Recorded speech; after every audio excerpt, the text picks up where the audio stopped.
Chapter 431 Fall from Grace. You are listening at NovelFull.audio. As Sunny and the treasure chest plunged through the skies into the boundless black abyss, pieces of the shattered island pursued them. The crushing was slowly growing weaker, but it was still strong enough to kill most awakened. If not for the power of his shadows, Sunny would have been long dead. And even with it, he was much closer to becoming a corpse than he would have wished to be. His whole body was bruised, bloodied, and in pain. Which he could see very clearly, because, in addition to being terribly banged up, Sunny was also currently completely naked. What a glorious sight! Damn it! He had dismissed the puppeteer's shroud to absorb the shadow essence spent on its summoning, and had none of it left to manifest the armor again. The last drops had been spent to summon the Dark Wing. As the result, Sunny found himself falling into the sky below atop a lopsided treasure chest while wearing nothing but his pack and the strip of leather holding his broken arm in place. His only hope right now was that neither Master Roan nor Saint Tyrus would suddenly appear to save the day and see him in this state. He would rather plunge into the tear than live through that embarrassment. Well, not really. I take it back. Both of them can descend from the clouds and carry me away in their arms. I won't mind. No, really. But no one came to his rescue. Dodging the heavy slabs of shattered stone and desperately trying to glide through the field of debris, Sunny slowly pushed the chest toward the empty expanse of the tier and prayed that nothing would damage his fragile cloak. It was having enough trouble obeying his commands already. The Dark Wing wasn't really designed to carry heavy weights. It could barely support just Sunny himself, and that was in normal conditions. Now that Sunny was refusing to let go of the dead mimic, and with both of them being affected by the crushing, the enchanted cloak was on the verge of breaking apart. Instead of gliding smoothly away from the falling rocks, Sunny and the treasure chest were more or less just falling between them at a slight angle. Needless to say, dodging the debris of the destroyed island in these circumstances was not easy. But, somehow, Sunny managed to protect both himself and the Dark Wing for long enough to escape the danger zone in one piece. By then, the crushing had become almost bearable. Sitting on the lid of the treasure chest and feeling the terrible pressure grow weaker and weaker with each second, Sunny grimaced from pain, then let out a relieved sigh. The cool breeze was softly touching his burning face, as well as his. Well, everything. All things considered, the fall was not unpleasant. But then, a sudden thought appeared in his mind. What are you feeling relieved about, idiot? Oh, right. Looking down, Sunny saw nothing but the swiftly approaching, boundless dark expanse of the sky below. The endless abyss that stretched downward forever, and from which there was no escape. Not unless one knew how to fly. Except for the golden string of fate Sunny had seen disappearing into the depth of the tier, he had no reason whatsoever to believe that he would survive the fall into the sky below, let alone ever be able to return to the sanctuary in the real world. Most likely, he was going to go mad and either be devoured by some terrifying abyssal titan or die of hunger. His life, almost literally, was hanging by a thread. But right now, he didn't care. All he cared about was the physical relief of not being pressed down upon by the crushing. He was still wounded all over and in pain, but experiencing just the normal amount of it was almost euphoric. It's the small things that matter. Like not being constantly crushed by an invisible, murderous magical force. Or resting comfortably on a wide lid of a treasure chest instead of having your limbs being crushed in its jaws. Simple stuff like that. Now that the crushing was almost gone, Sunny used the Dark Wing to push the dead mimic deeper into the tier, as well as keep it level in the air. The treasure chest was wide and long, and its lid was flat. In a sense, it was almost like a firm, narrow cot. There were worse ways to fall into an endless abyss, really. Sunny stared at the wide sweep of the tier, trying to burn the memory of the golden string of light into his mind.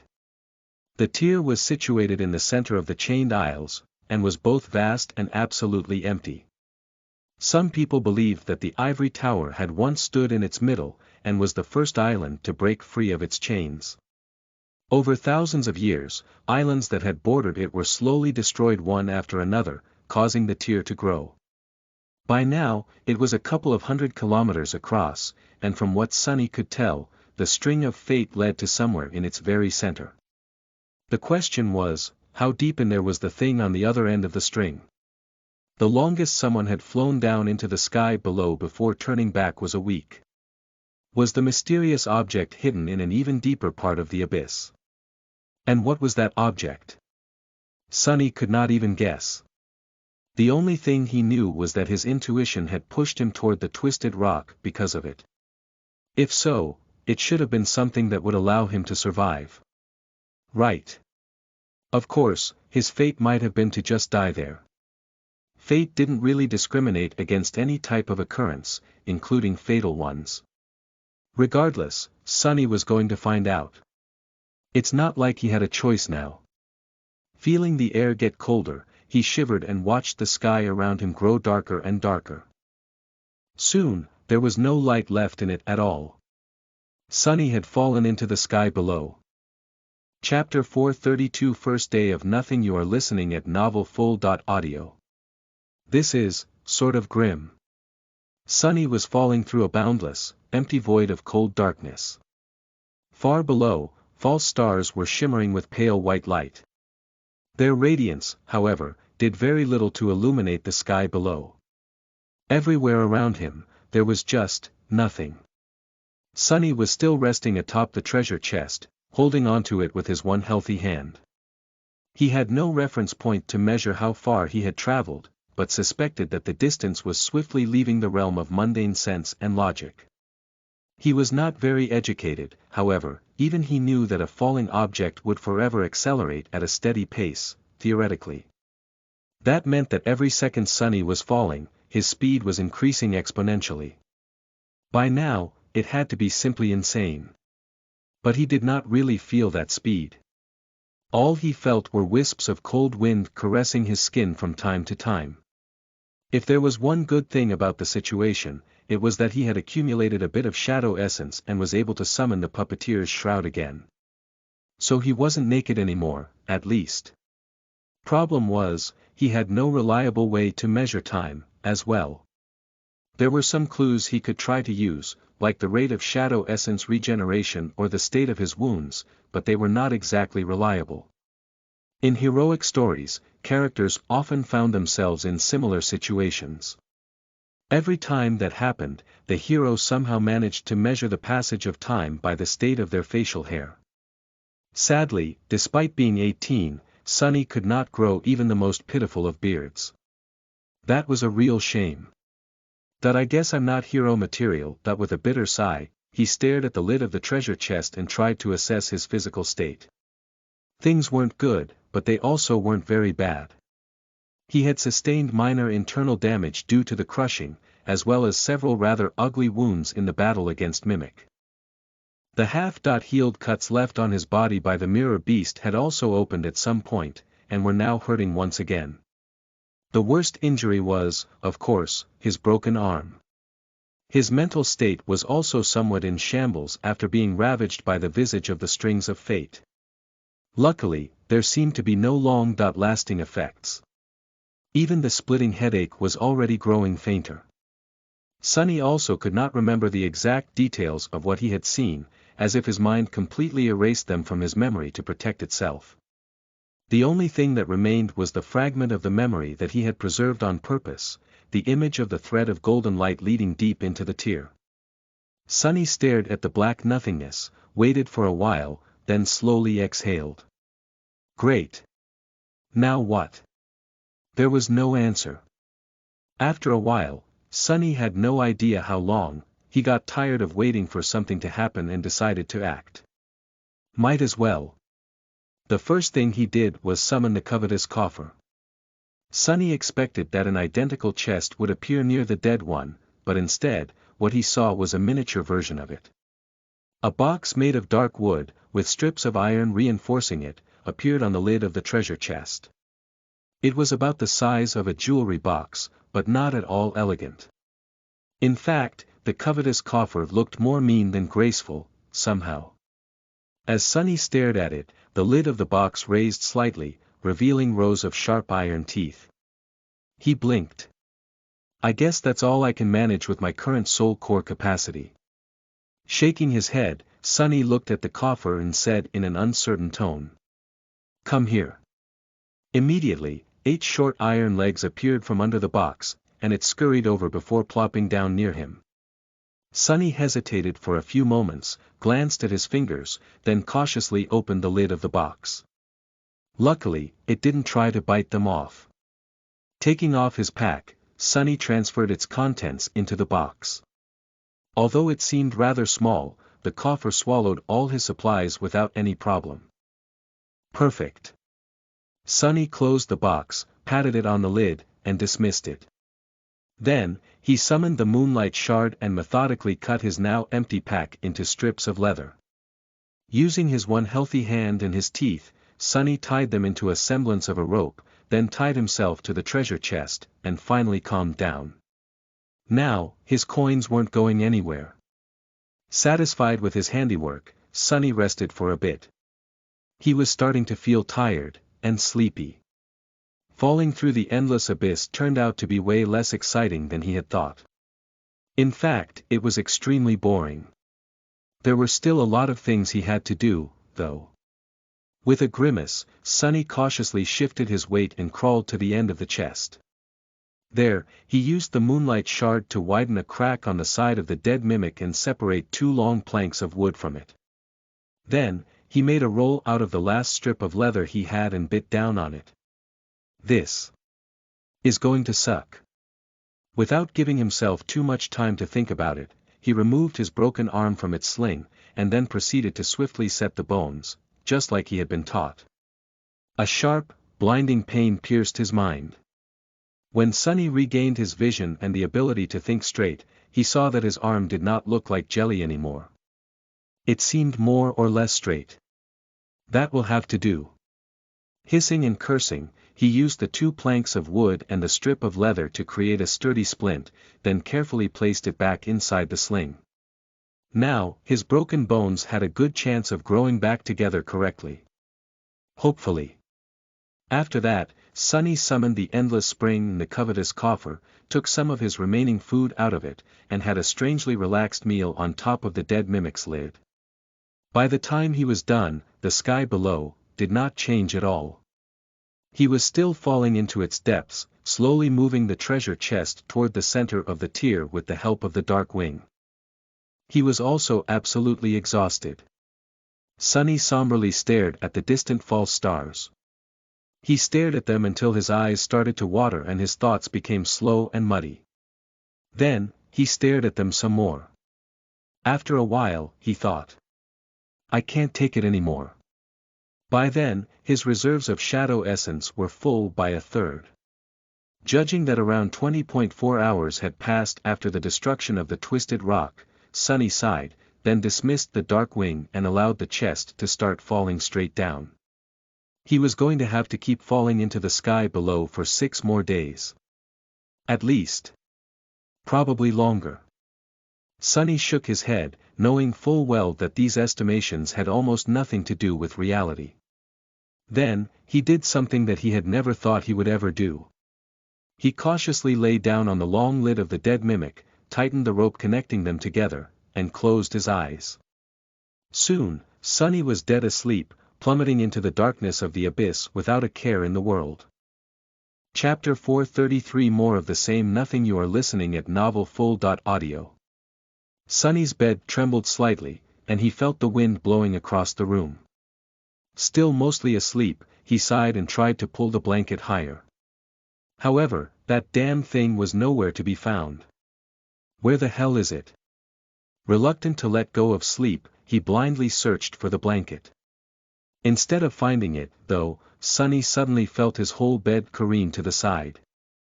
Startled, he opened his eyes, and saw nothing but darkness surrounding him. What the? Oh, right, Doviko. He wasn't in his small room in the sanctuary. He was plummeting into a lightless abyss atop the corpse of a fallen devil, instead. Sunny stared into the darkness for a bit. Then, he yawned. Well. At least I slept well. Indeed, he was feeling rather refreshed. Most of his aches had either disappeared or grown milder, and even his wounded mind felt soothed. He felt rested, energized, and much better overall. The only problem was, he was still falling into the endless void of the sky below. Sunny scratched the back of his head, though about this predicament, then summoned the endless spring and drank some water. Then, he concentrated and tried to assess the situation. The situation was absolutely the same. He was surrounded by nothing, nothing had changed while he slept, and there was nothing he could do about it. Sunny sighed and stared at the treasure chest beneath him. After a while, he thought. If you think about it, this is just next-level pettiness.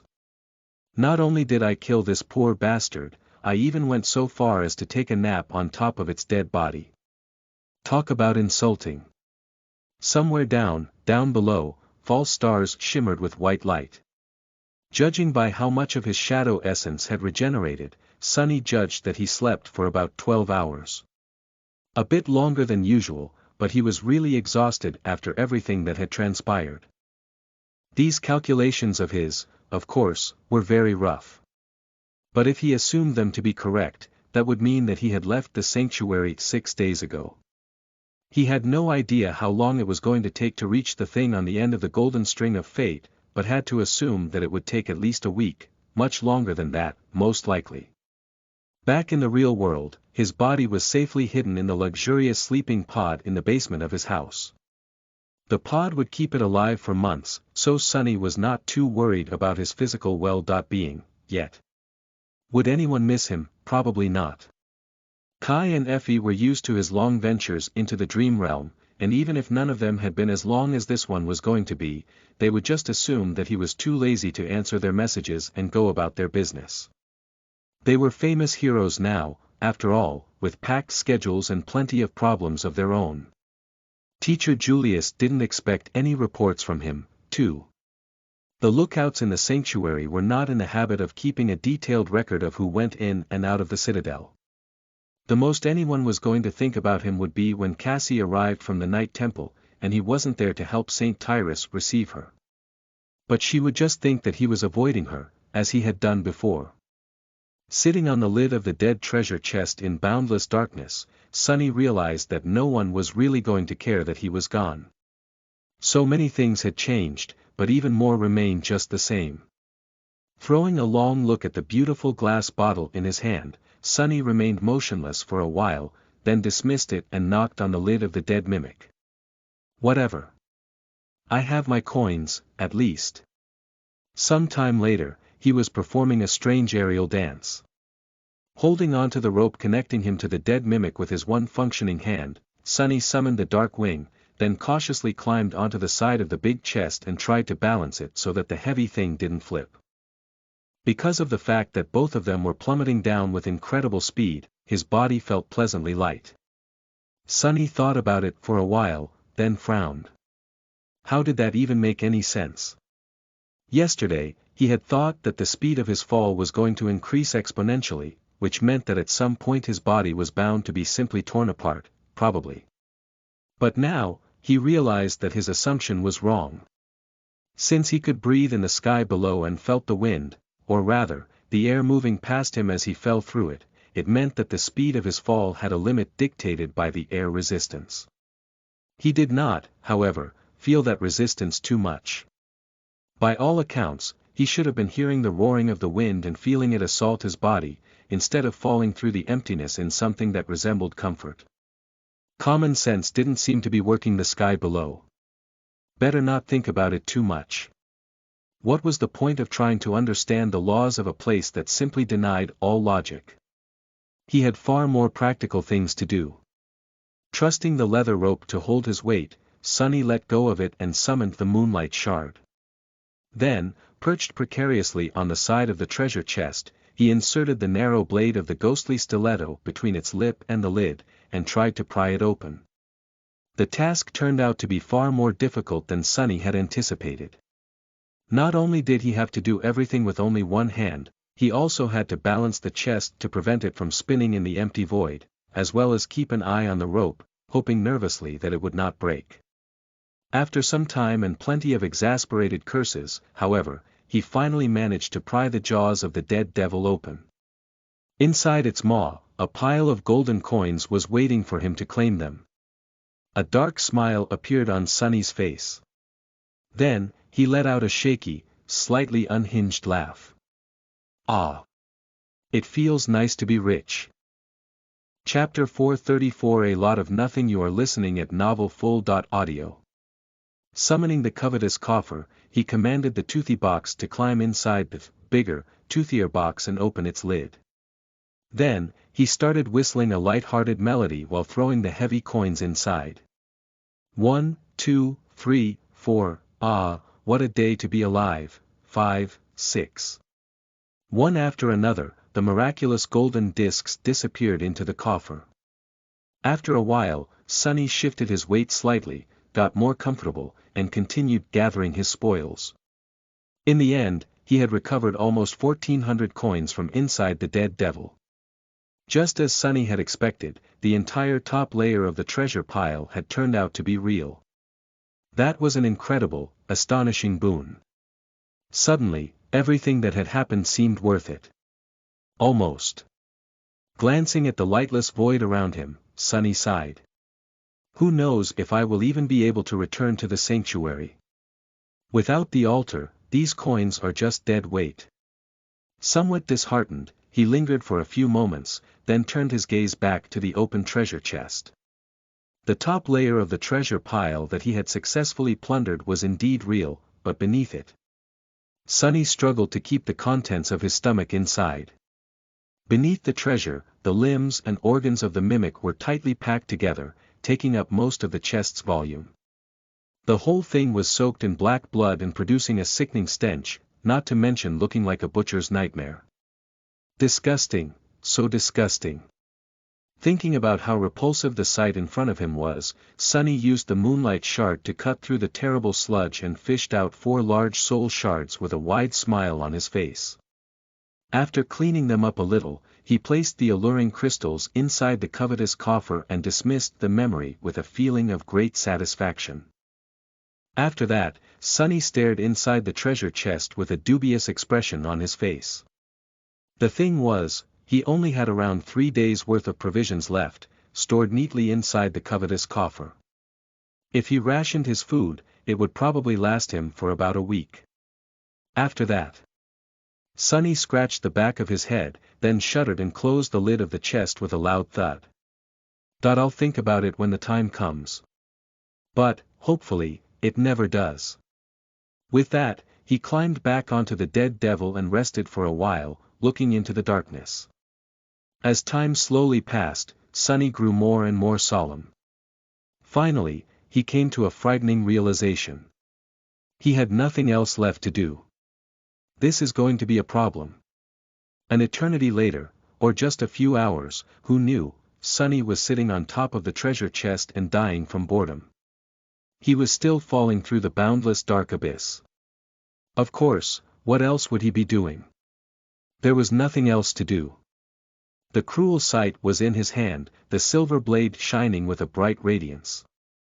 He was using its light eater enchantment to summon the sunlight the somber spear had absorbed and project it into the darkness of the sky below. Thanks to that light, the shapes of his 2 shadows could be clearly seen, one resting on the surface of the chest to his left, the other to his right. Sonny shook his head, then said, I am dying of boredom here. I have never been this bored. How are we going to survive weeks of this crap? What do you guys think? The happy shadow to his right hesitated, then raised a fist encouragingly. Its sentiment was quite clear. You got this. The gloomy shadow to his left stared at him grimly, then simply shook its head. Its meaning was clear, too. Just give up already. Sonny blinked a couple of times, then smiled. Well, I think it's going to be fine. I'll just think about it as a vacation. Yeah. When was the last time I could just relax and do nothing? That's right, never. If you think about it, guys, this is a godsend opportunity.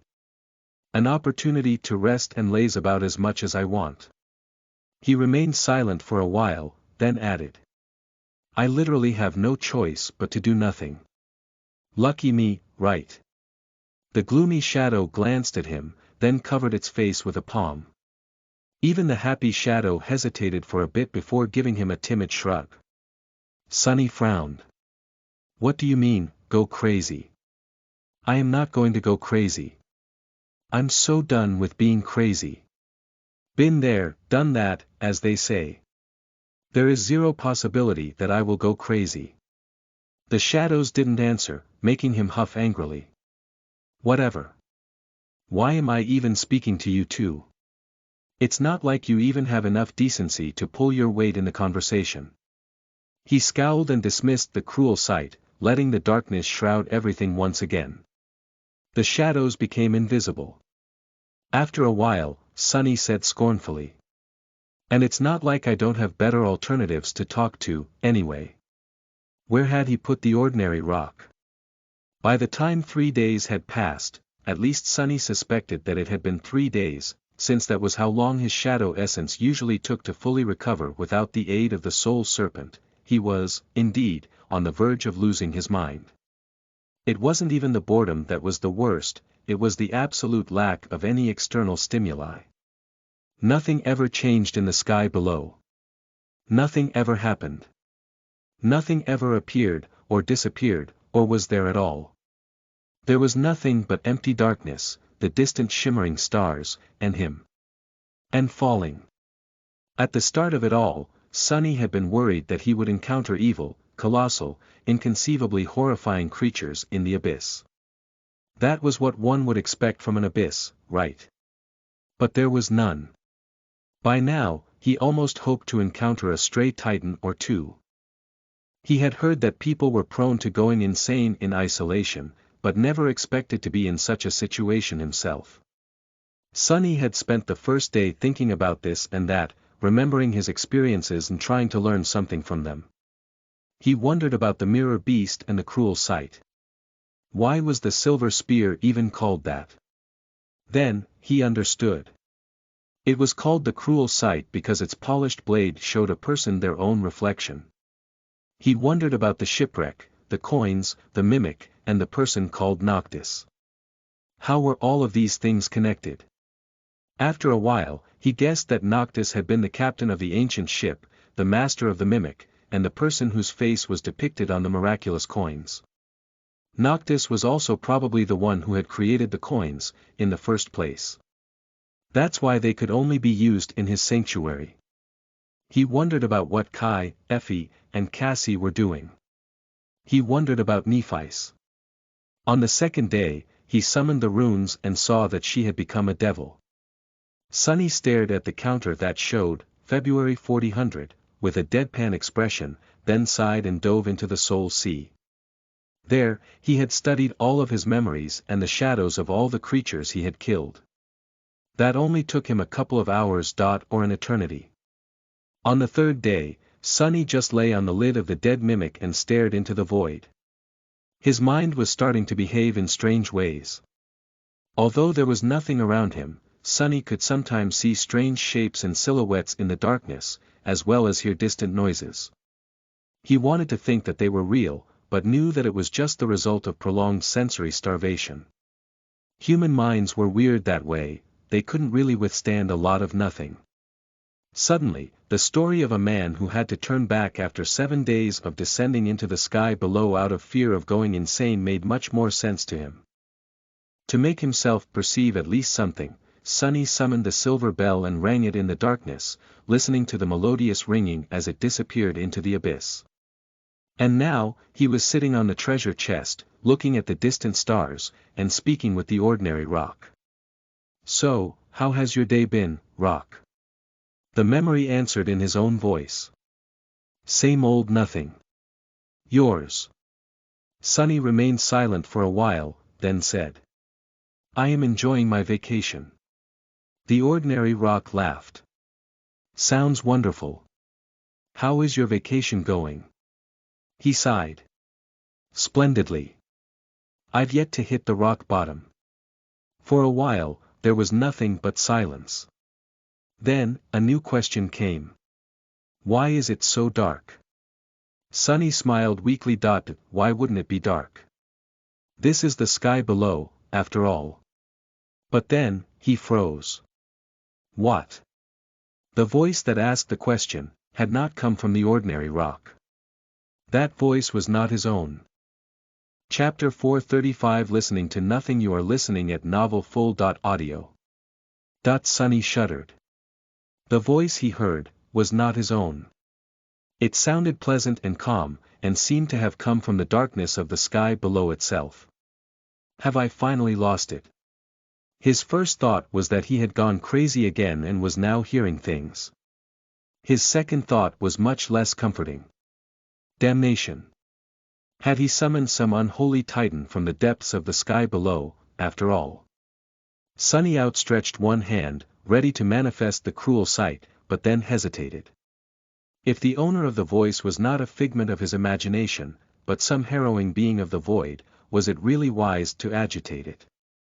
Would the silver blade even do anything against it? Calm down. Calm down. Maybe you just imagined the whole thing. As if to answer his thoughts, the void laughed softly. Ah, my apologies. I seem to have startled you. Sunny gulped. The pleasant voice seemed to belong to a young man, but no matter how hard he looked into the darkness, he couldn't see anyone, or anything, nearby. He was reminded of his first meeting with Kai, only this time. This time, things were much more frightening. No worries. I just didn't expect to hear another human's voice here. You are a human, right? The void was silent for a while, then answered in a neutral tone. A human. I used to be a human once, I guess. Sunny realized that he couldn't even pinpoint the direction from which the voice was coming. It was just there, somehow. Everywhere. Around him. He tensed, then asked cautiously. Used to. Then what are you now? The voice disappeared for a few moments, then sighed. Finally, it answered.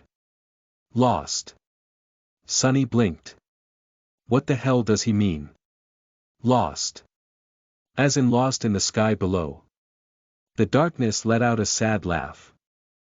No. Not in the sky below. As Sunny felt cold shivers run down his spine, it hesitantly added. I am sorry. I haven't spoken to anyone in a long, long time.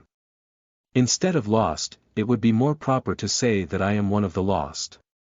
My body in the waking world was destroyed, but my soul continues to exist here, in the dream realm. I hope that explanation is more clear. One of the lost. Sunny knew of these people, although he had never met one in person. Just like there were hollow, people whose souls were destroyed, leaving an empty body behind, there were also the lost. People whose bodies had somehow died in the real world, leaving their souls stranded in the dream realm. There wasn't a lot of them, since most of the time the soul perished shortly after the body had, but there were some. Knowing that the owner of the voice was one of these lost souls made Sunny relax a little, not that he had any reason to believe that the stranger was telling him the truth. He could have been a nightmare creature, still. Or something worse. But even if he was lost, that didn't explain how they were able to converse. The lost, from what Sunny knew, were just like any other awakened in the dream realm. It was just that they couldn't return to the real world. What they certainly were not were disembodied voices coming from the void. He shifted his weight slightly, ready to do something to protect himself, if need be, and asked. Sorry to hear that.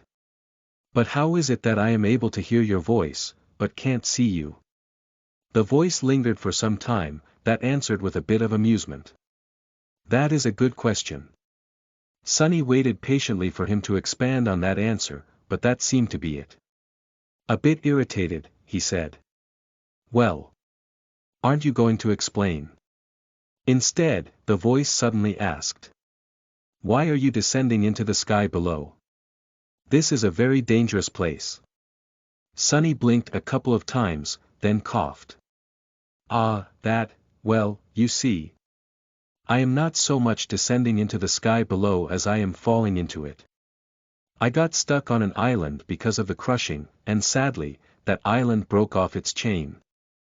So, I had to jump off. And here I am. Then, he frowned. Wait, dangerous place. Why is it dangerous? I haven't seen anything dangerous anywhere in this dreadful pit. The voice lingered for a while, then sighed with regret. You'll see. When you reach the stars, then you will see. Then, it disappeared. Sunny stared into the darkness, a bit disturbed. A deep frown appeared on his face. What do you mean? What will happen when I reach the stars? But there was no answer. No matter how long Sunny waited, the voice did not speak to him again. The void was silent and empty, just as it had been before. In the end, he just massaged his temples and cursed. What the hell was that? Did he imagine the whole thing? Had his mind finally cracked? Sunny stared at the ordinary rock, as though expecting it to actually talk and collaborate his story. Sadly, the memory could only repeat the sounds it had recently heard. Wait, the sounds it had heard. Sunny hurriedly commanded the rock to repeat everything it had recorded in the past few minutes. Then, feeling cold sweat appear on his forehead, he listened to his own voice speaking to nothing. His words were repeated, but where the words of the strange voice should have been, there was nothing but silence. Dismissing the ordinary rock, Sunny clutched his hair and groaned. Crazy. I've gone completely crazy, curse it all, it has been just 4 days, and am already turning back into a lunatic. Not even a full week passed by, and he was already going insane. This is the worst vacation ever. After a while, he frowned. Despite being mostly sure that the whole thing was just a symptom of his sanity slowly breaking apart, Sunny cautiously crawled to the edge of the chest and looked down, at the distant shimmering stars. Was he imagining things, or did they seem to be a little closer? Chapter 436 Nothing to worry about. You are listening at NovelFull.audio. After the conversation with the disembodied voice of the void, whether it was real or not, Sunny felt different. Not exactly better, but at least not as lost and unmoored as before. That would be really ironic if the voice was just a figment of my imagination, wouldn't it? The empty void around him didn't seem as empty anymore. Even if it was now full of potential danger, the danger was better than nothing. Anything was better than nothing. After 4 days spent in the endless silence of the dark abyss, Sunny realized just how terrible nothingness was. The human mind was simply not built to withstand it. In any case, he wasted some time staring at the distant stars, and then got to thinking. Now that his cores were once again full of essence, he had no tool left to measure time. After considering his options for a while, he summoned the cruel sight and activated the dark mirror, enchantment.bl.net. Even though he had no enemies to fight in the sky below, simply keeping the enchantment active was going to drain his shadow essence. Sunny felt that he could keep it going for about 2 hours straight. After his reserve of Essene became approximately half empty, he dismissed the cruel sight and sat cross-legged in the center of the dead devil's lid. Plummeting through the lightless void, Sunny inhaled deeply and closed his eyes. Then, he concentrated on the flow of essence through his body, feeling it permeate every fiber of his being. Directing it into the coils of the soul serpent, he felt its flow accelerate and widen. By using the shadow, he was going to replenish all of the spent essence in about a day. That was going to be his clock from now on. Sunny exhaled, directed the shadow essence into his left hand, and concentrated it in his thumb, then in his index finger. Thanks to the soul serpent, his control of the essence was better than that of most awakened. However, it was still rather crude. Sunny innately knew how to enhance his physical attributes by expending it, but wasn't really efficient with how he did it. To him, it was a matter of instinct. He just thought about making his hand stronger, and the essence flowed like a torrent to achieve the desired effect. That was how all young awakened used it. True masters, however, were much more intricate in their control of essence. They could isolate every muscle, every nerve, every bone in their body and only enhance those parts of it that they needed to perform an action. Their expenditure of essence was more akin to a trickle than a torrent, but achieved the same result. That's why between two awakened with similar soul core capacity, one could be able to fight at his peak physical prowess for much longer. Now that Sunny had nothing else to do, he decided to really work on this aspect of mastery over his own body and soul. He had practiced essence control before, of course, but between the constant need to hunt down nightmare creatures and the fact that Soul Serpent served as an effective replacement for months of training, not as much as he could and should have.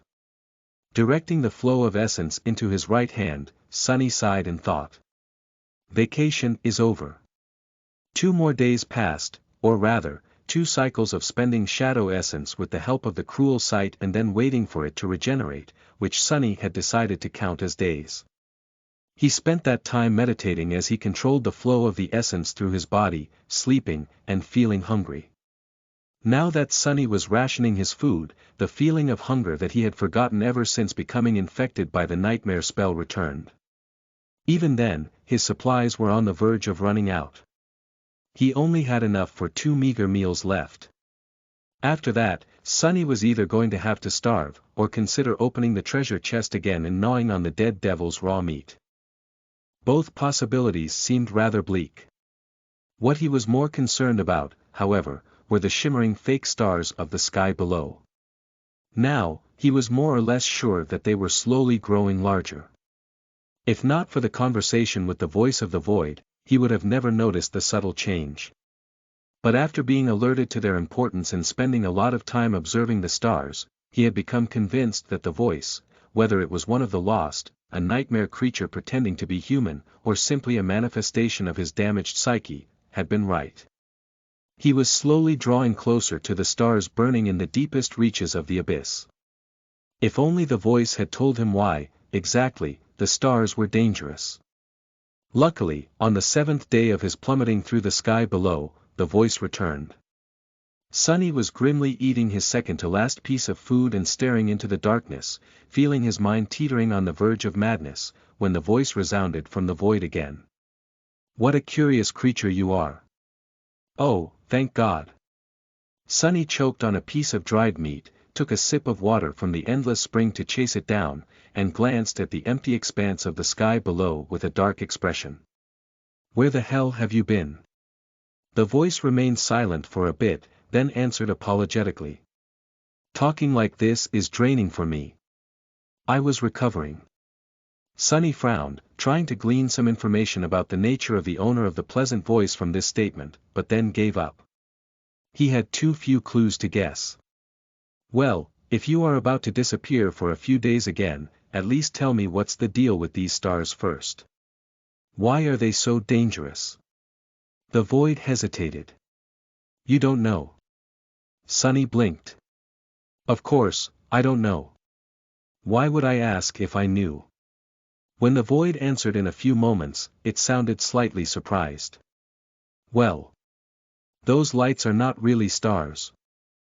They are actually remnant conflagrations of the divine flame." Sunny thought about what he just heard, then tilted his head to the side.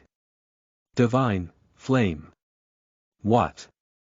Why would divine flame burn in the depths of the sky below? The voice chuckled. Then, it said with a bit of amusement. "How do you think the sky below came to be? A long time ago, this was a beautiful and prosperous land, you know." The amusement drained from its voice, replaced with something much darker. "But then, its prideful ruler provoked the wrath of the Lord of Light. The Lord, you probably only know him as Sun God, brought down his heavenly flame upon the lands, shattering the earth and burying an unquenchable fire beneath it." The void grew silent, and then sighed. "Over the ages, that fire devoured everything, the earth, the land, even reality itself. All that is left is this empty abyss, and the remnant fragments of the divine flame still burning deep below. So, I am sorry to say this, but unless you know a way to survive the searing heat of the all-destroying heavenly fire, you will probably burn to death in a few weeks. Chapter 437 Nothing You are listening at NovelFull.audio. Sunny sat silently for a few moments, thinking. Sun God. So, the ruler of this land had angered the gods, and one of them struck down her kingdom. He could just imagine it, a vast pillar of incandescent white flame falling from the skies, piercing the ground and causing the whole region to fracture, its fragments falling into the searing inferno of the divine flame one after another. Well, not all of them had fallen. He glanced up, wondering if the chained isles were created to save the citizens of the destroyed kingdom from annihilation. If so, that prideful ruler must have been not so simple herself. Who would be powerful enough to dare resist the wrath of the gods? And what had that being done to provoke it? But more importantly, how the hell did the voice of the void knew so much about it? A subtly suspicious expression appeared on his face. Really? This is very interesting. And how exactly do you know all this? Sunny hesitated, and then cautiously added. Did you, perhaps, have something to do with that prideful ruler? The voice was silent for a moment, and then suddenly exploded with sincere laughter. Oh my! I wish. Wouldn't that be grand? But no, I am just an awakened who had studied the chained isles, probably the same way that you have studied them in your travels. The ruins here are all but destroyed by the endless cycle of the crushing, but if one knows where to look, there are still some answers left to find. Sunny smiled. True. But I am actually a research assistant for the Wilderness Survival faculty of the Academy, and yet I have never seen any of the information you possess in the database. With the level of access that I have, that is very strange, isn't it? The voice chuckled. How am I supposed to report my findings to the Academy? I can't even leave the dream realm. Sunny blinked. That, actually made a lot of sense. Sort of. Lost or not, an awakened still had to survive somehow in the dream realm, so they were bound to live in one of the citadels. Probably. So, it wasn't like they had no contact at all with the real world, even if it was only through the other inhabitants of their citadel. Unless the owner of the voice was not a usual lost. Or was lying to Sunny. Or was just a figment of his imagination. He frowned. By the way, where are you, exactly? I haven't heard a voice like yours anywhere in the sanctuary. And I have spoken to most of the awakened there at least once. The voice lingered for a while, then answered. I am not in the sanctuary. What was that supposed to mean? There was another citadel on the chained isles, the Night Temple. But only those serving valor were allowed to anchor there. Well, excluding Cassie and her cohort. Did the owner of the voice have something to do with the great clan Valor? Sunny raised an eyebrow. Are you from the Night Temple, then? But there was no response. It seemed that the mysterious young man Sunny had been speaking with, if he was even real, had once again reached his limit, thus ending their conversation. Sunny sighed. I swear to gods, this is even more annoying than when Effie leaves me on read.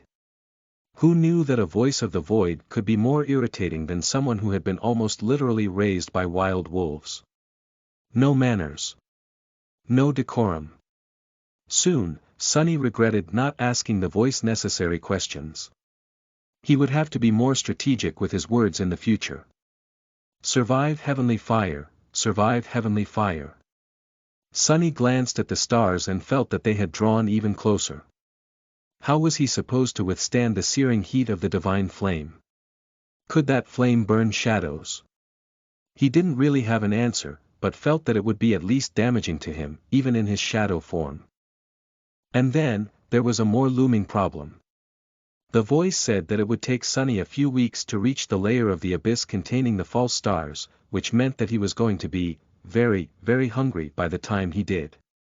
Humans could survive a surprising amount of time without any food, but it would take a heavy toll on his body. Sunny had no idea what he was going to find on the other end of the golden string of fate, but doubted that it would be a warm welcome. He had to be ready to confront danger, and becoming starved and weak was not really an option. Sonny lingered for a while, then stared down, at the lid of the treasure chest. Was he really going to have to eat that? Even his shadows seemed disgusted by the idea. But hey, food was food.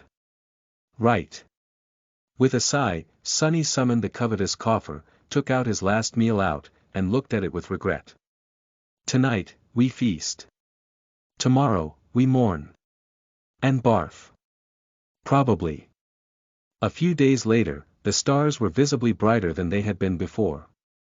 The sight of the black void littered with shimmering lights would have been beautiful if not for the terrible danger they represented. Sonny was sitting in the center of the plummeting treasure chest with an extremely miserable expression on his face. It was deathly pale, and his chin was covered with drying black blood. Raising a piece of raw devil meat to his mouth, he tore a piece of it with his teeth, and forced himself to chew. Disgusting, this is so disgusting, who knew I would miss the taste of synth paste one day? Maybe I should just starve, after all. As soon as he thought that, the void suddenly spoke again. Oh, gods! You are actually eating that.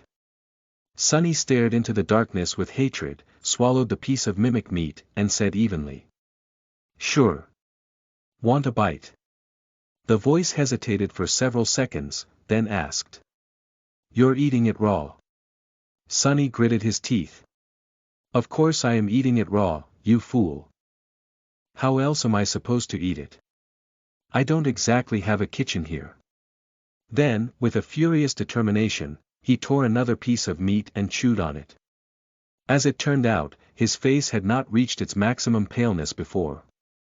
Now, it seemed not only white, but also a little green. The void sighed.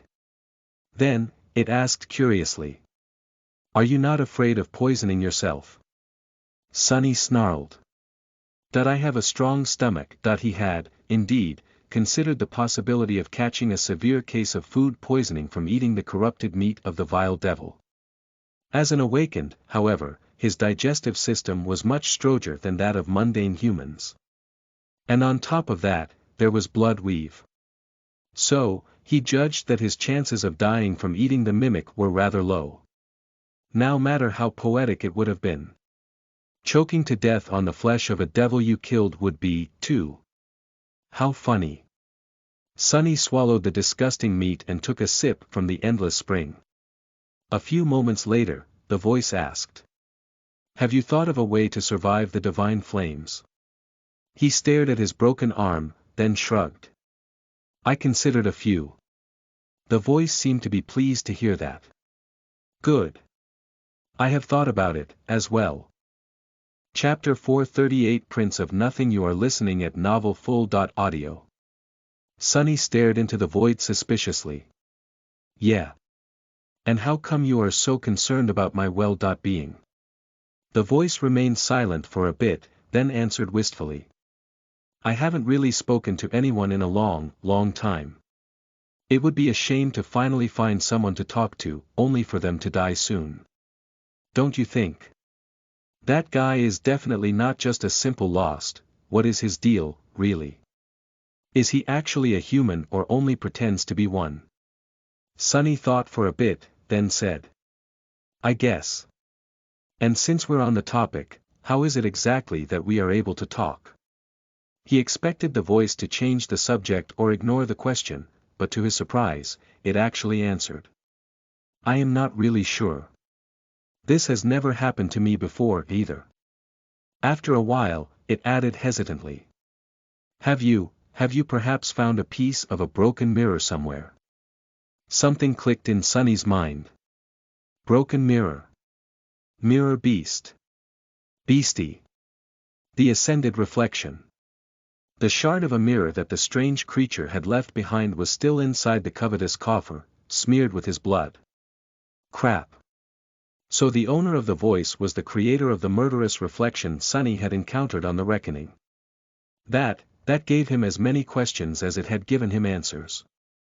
He couldn't really think about it right now, though, because the pressure of the flaw was already building in his mind, forcing him to speak. Now that you mention it, I did, indeed, recently find a piece of a broken mirror. With the word beastie written on it in a child's handwriting. The voice remained silent for a while, then asked quietly. Oh.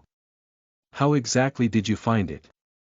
Sonny did not answer for as long as he could, then reluctantly spoke.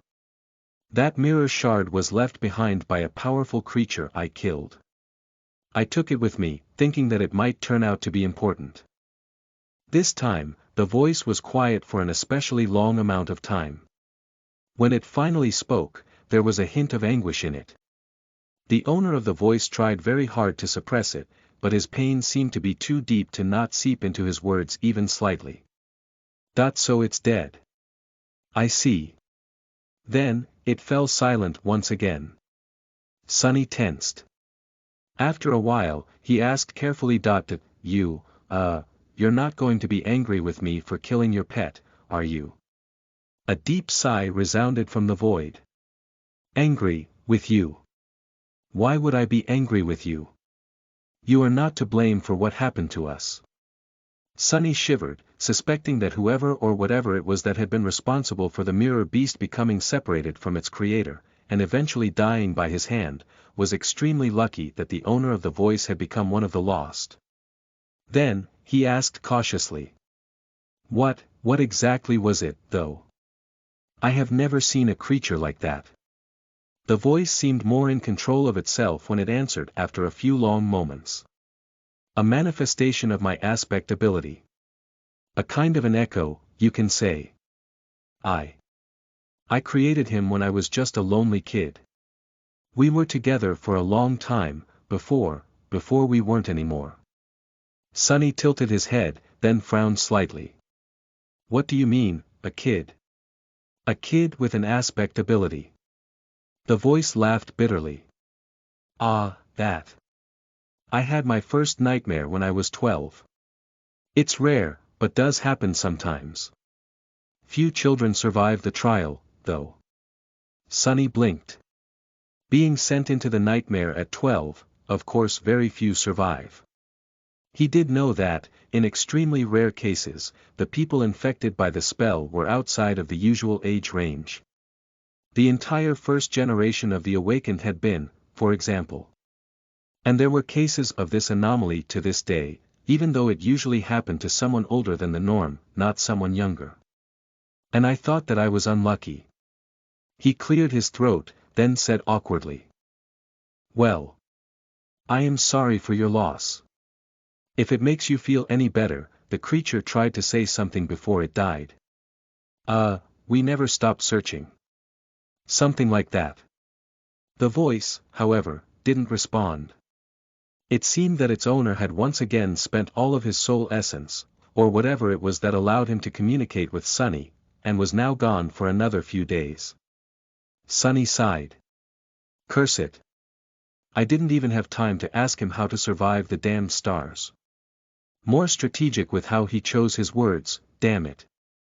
Sonny spent a few more days plummeting into the void. By now, he was having trouble remembering what it even felt like, to not be falling. The darkness seemed to be eternal and ever-present, as though he had always been here, in its empty embrace, and all of his actual life was just a strange dream. Maybe it was. No, it wasn't. He was almost sure. By the time the voice returned, the void had changed slightly. Not only were the distant shimmering lights now closer and brighter, but it also felt as if the air was getting warmer. Sonny was in his usual spot, sitting cross-legged in the center of the treasure chest and training to better control the flow of shadow essence. On the surface of the lid near him was a dark longbow and a quiver of black arrows. You practice archery. Sonny opened his eyes and glanced into the darkness, then shrugged. Not really. But I hope to learn a bit of it soon. He made a grimace and nodded toward his broken arm. I do need 2 functioning hands before I'll be able to, though. The bow and the quiver of arrows were the same he had entrusted to Saint before. Both of the memories were ascended, but only of the first tier. The bow's enchantments made it incredibly strong and sturdy, while the only enchantment that the arrows possessed was that they came as a whole quiver instead of a single one. His broken arm, meanwhile, was healing.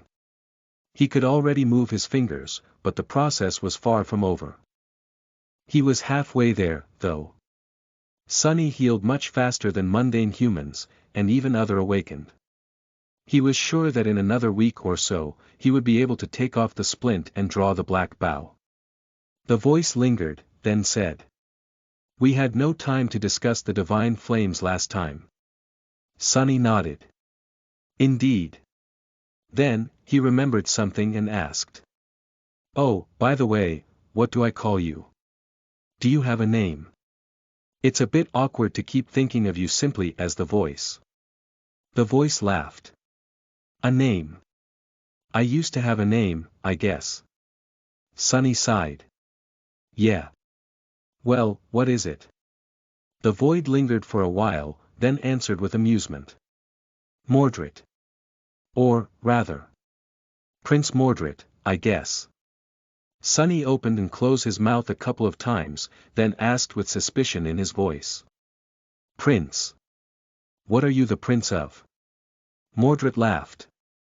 Nothing. I am a prince of nothing. Nothing at all.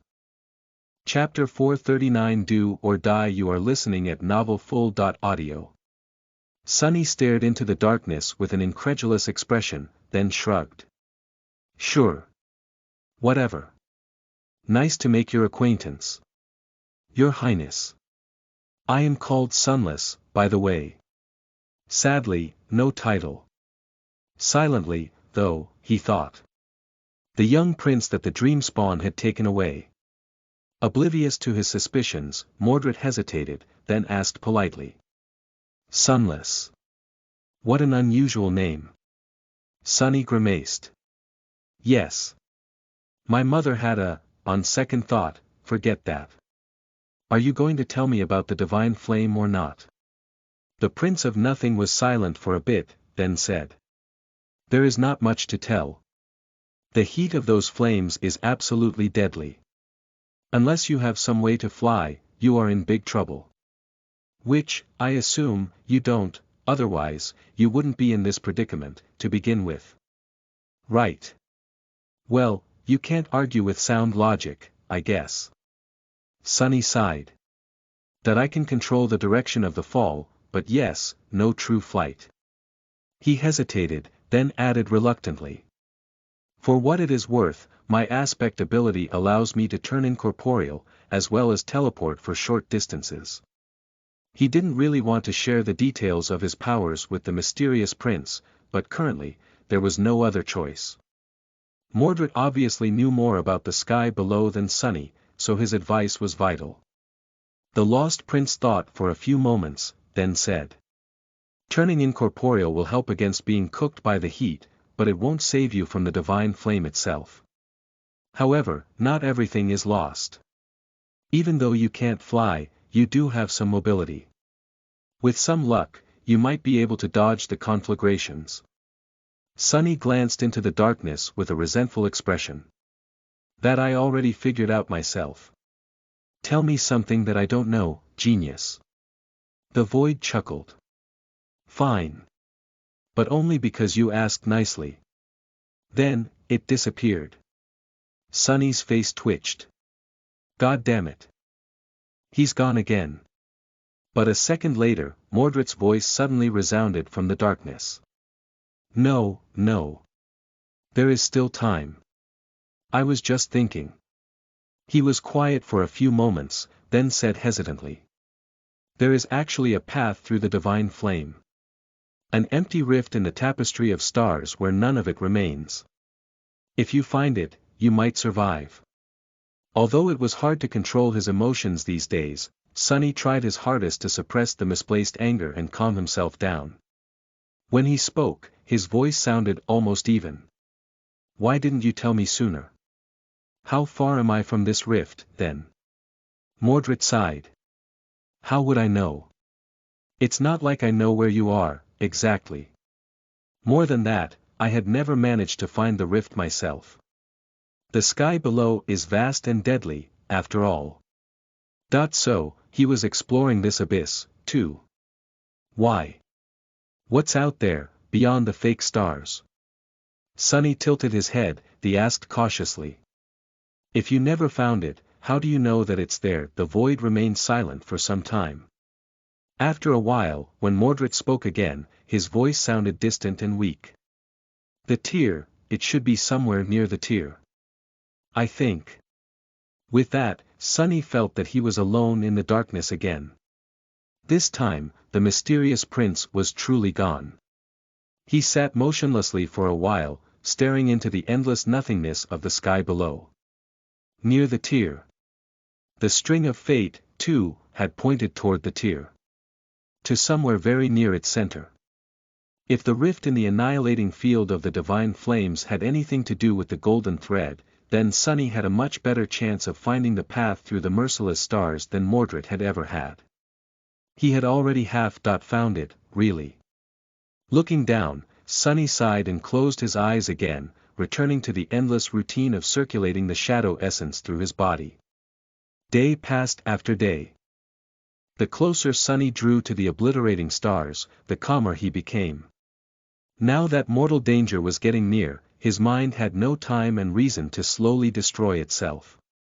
The absolute nothingness of the void that had assaulted it, too, was much less empty now. Not only was it full of threat, but also of heat and light. And shadows. Sonny had dismissed the leather elements of the puppeteer's shroud and undid the bands of its upper garment. Stripped to the waist, he meditated in the darkness, the soul serpent coiling around his pale and lithe body. Because of the rough diet of only eating the poisonous meat of a dead devil, he had practically no fat left. His skin looked a bit feverish and was drawn tautly across his lean muscles, making for a sight that was both splendid and a little disturbing. His broken arm had almost healed, so he removed the splint and spent some time every day doing simple exercises to bring it back to its former strength. He had to be cautious not to overexert it too soon, though. The plan of how to survive the field of stars was slowly forming in his mind. It was bound to be a gamble one way or another, but Sonny was not going to give up without doing everything he could to survive. His confidence was somewhat reinforced by the fact that he had, most likely, discovered the rift that Mordred told him about. Following the direction of the golden string of fate that had been practically burned into his mind, Sonny studied a particular cluster of the stars for an entire week before finally noticing something that looked like a tiny, almost imperceptibly minuscule gap in the vast tapestry of countless shimmering lights. Trusting his judgment, he summoned the dark wing and used it to push the treasure chest toward that particular cluster. Luckily, he was already not too far away from it, most likely because he had been aiming to follow the golden string from the very beginning of his fall. As a few more days went by and the stars grew even larger, Sonny became more or less certain that the tiny gap was, indeed, there. It had grown slightly bigger, too. What he was uncertain about, however, was his ability to reach the rift without being incinerated by the annihilating heat of the divine flame. The field of false stars was vast, and the rift was tiny in comparison. At the speed that he was falling, missing it would be far too easy. But what choice did he have? Do or die? Well.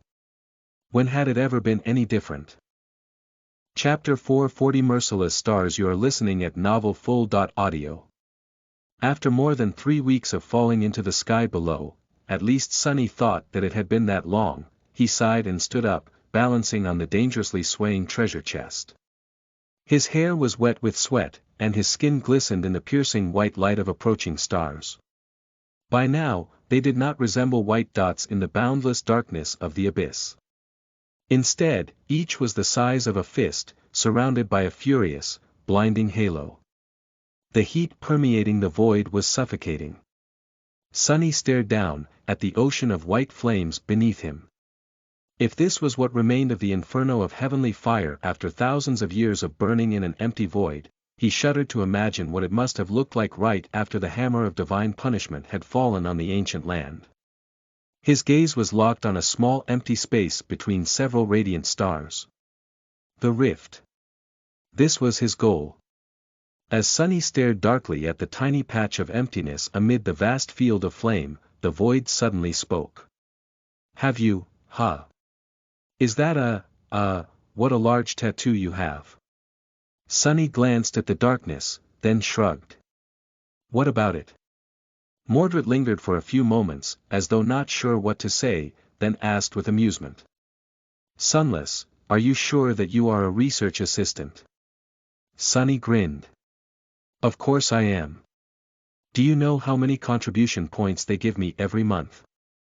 I scribbled a few words about this and that bought me a house. An entire house. Maybe being a researcher is not as swell as being a prince, but it's still a sweet gig, with all due respect, of course. Your Highness. The void laughed. You are such an interesting person. Sunny stared into the void with an incredulous expression. You are a bit of an enigma yourself, are you not? Mordred remained silent for a bit, then asked. Are you ready for what is about to come? Instead of answering, Sunny pointed to the ocean of merciless stars. Look there. When the lost prince spoke, his voice was strangely regretful. I can't really see that well. What is it? Oh, right. Sunny hesitated for a few seconds, then said. I think I found the rift you told me about. Mordred asked with surprise in his voice. Really? You found it? Sunny shrugged. We'll see. You said that it should be somewhere under the tier, right? Since I fell right into the tier, there's a chance that I'm right. The void lingered, then said in a somber tone. What if you're not? Sunny smiled. Then it has been nice knowing you. Anyway, anything else you want to tell me before you go? I doubt that we'll have the opportunity to speak again before I reach the stars. Mordred thought for a few seconds, then said. I might not be able to reach you at all after that. So, good luck. Sunny raised an eyebrow. Really? The voice of the void answered after a long pause. Yes. Why? He shook his head. Nothing, really. I just thought that you are stuck somewhere out there, beyond the stars. Mordred chuckled. No. I am stuck somewhere else. His voice grew strangely distant. Then, an almost inaudible whisper reached Sunny's ears. I hope, survive. Sunless. Then, the lost prince was gone, leaving Sunny alone in the darkness once again. He sighed. Me too. I hope I'll survive, too. After Mordred disappeared, Sunny waited for a bit, and then broke the rule he had set for himself for a second time since starting this expedition. He summoned another memory that should have been tied only to Mongrel. The mantle of the underworld. The intricate onyx armor weaved itself from sparks of darkness and covered him from head to toe. Sunny was not accustomed to wearing its closed helmet, since he was usually using Weaver's mask instead, but it was not uncomfortable. His field of vision, however, became slightly constricted. Hopefully, no one will be able to see me this far into the abyss. Out here in the sky below, he felt as though no one, not even those who were attuned to revelations, could peer into his secrets and glean anything about them. The only exception to the rule was the Prince of Nothing himself. But he was gone now. The mantle possessed two enchantments that would most likely prove themselves to be extremely helpful soon. The stalwart trait of the armor imbued it with high resistance against various types of elemental damage, including fire. Just seconds after donning it, Sunny felt the suffocating heat retreat, replaced by a pleasant coolness. How long would that coolness last, he did not know. The living stone enchantment, on the other hand, allowed the mantle of the underworld to repair itself while being worn. This trait would come into play later, helping Sunny protect himself even after the divine flame became intense enough to damage the onyx armor. After that, Sunny summoned the dark longbow and the quiver of black arrows. By now, his hand had recovered enough for him to be able to draw the mighty bow. He just hoped that he would not need to. Finally, he summoned the cruel sight and attached it to his belt. All preparations were now done. Looking down through the narrow slit of the visor, Sonny sighed. Now, everything depended on his resilience, luck, and how deep his reserves of shadow essence were. In the stark darkness of the empty void, deeper than even the memories of a blue sky could reach, a cracked treasure chest was plummeting toward an ocean of searing white flames. Its underside was bathed in the furious light, while its lid was drowning in the deepest of shadows. Wisps of smoke were slowly rising from its smoldering wood, and the strips of iron reinforcing it were slowly starting to glow as they turned orange. Sonny, who had become a shadow and was once again hiding on the lid of the dead devil, felt fine, for now. Until the treasure chest was destroyed, he was protected from directly touching the light of the divine flame. But how long would the corpse of the mimic last? He was thinking about something else, though, something far more dreadful. The rift, the damned rift. I am going to miss it.